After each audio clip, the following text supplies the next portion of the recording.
how to log in to your H&R Block account. Hello everyone, I am Bishaka and welcome to our channel. Now, let's get right into the tutorial.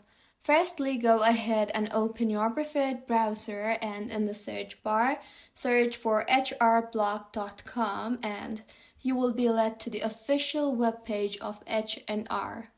Tap on the sign in option you see there on the top right of your screen and further enter your username, email address or phone number and tap on continue. You will then be required to enter your password and further tap on the sign in button. You can also log in with a one-time password or security code by requesting a verification code on your primary phone number or primary email address. You will then receive a verification code, so enter the code and further tap on the continue button, and with this you will be logged into H&R. So, this is how you can log in to your H&R Block account.